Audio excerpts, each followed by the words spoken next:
History often presents medieval warfare as loud, violent, and straightforward. Armies advanced, steel collided, and victory belonged to whoever endured longer.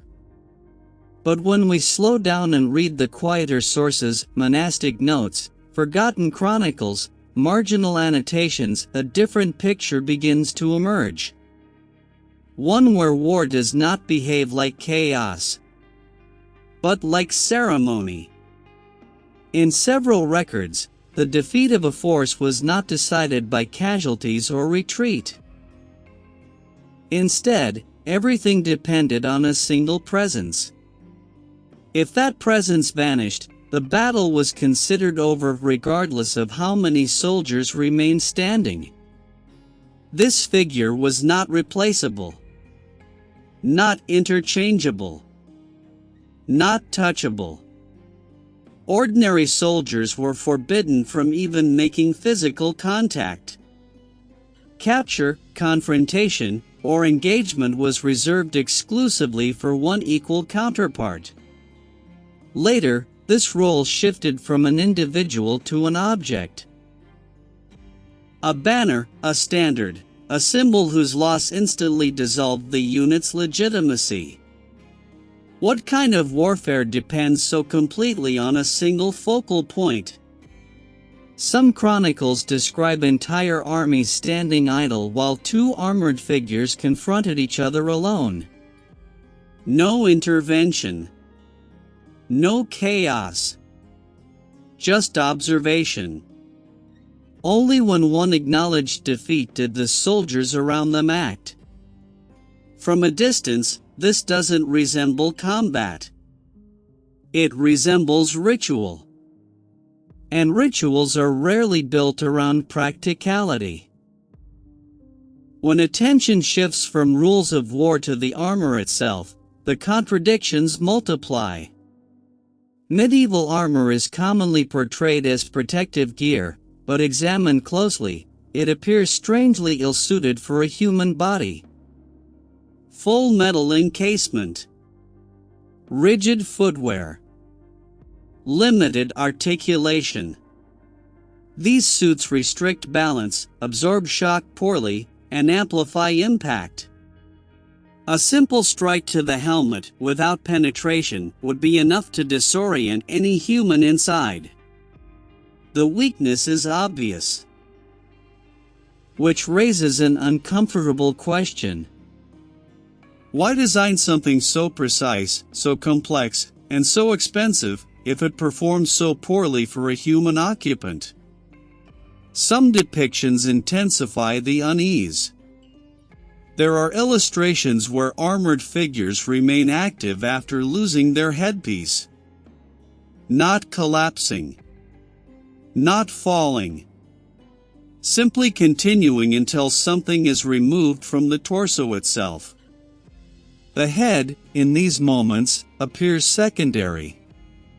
Replaceable. Almost cosmetic. Multiple helmets existed for the same figure, ceremonial, transitional, sealed. For a human, this redundancy makes little sense. For a shell, it does. Descriptions rarely focus on faces. In fact, most emphasize that no one truly saw them. Communication occurred through intermediaries or through the metal itself.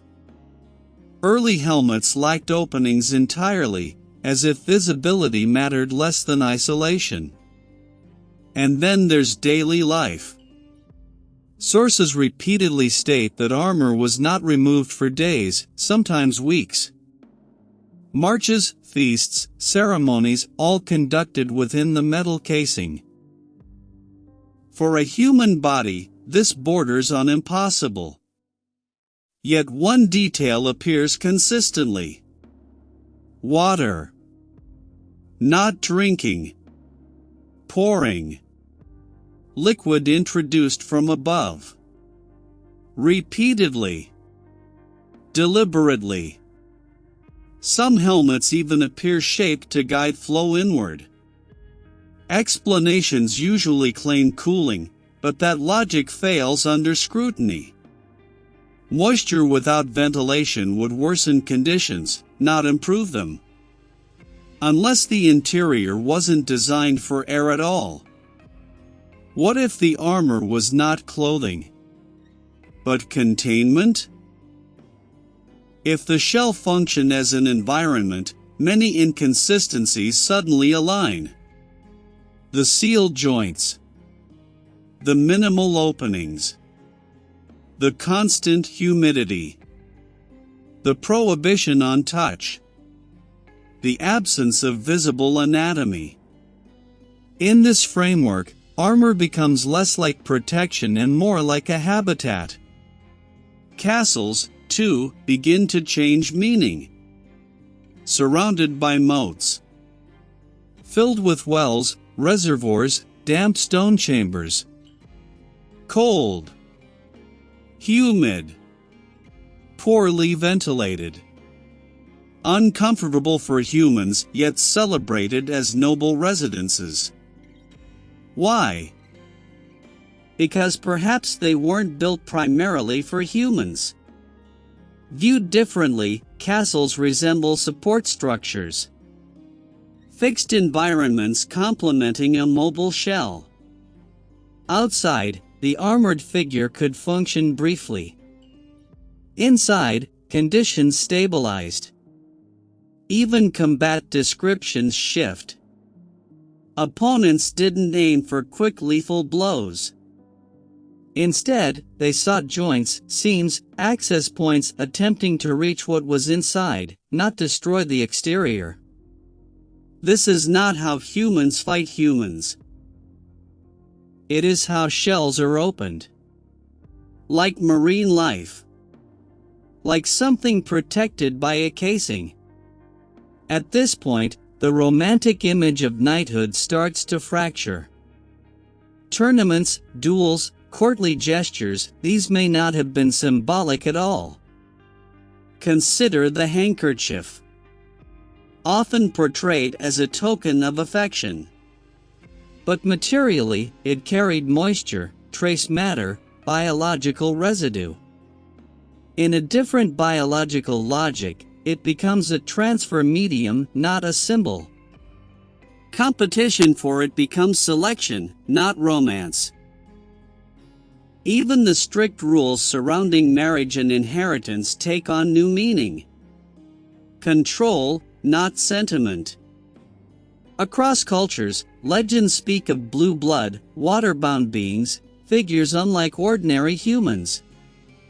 These stories are usually dismissed as metaphor. But why do they repeat so persistently? This is not an argument for belief. It's an argument for curiosity. History is not a closed book. It's a structure built on what we choose to ignore as much as what we accept.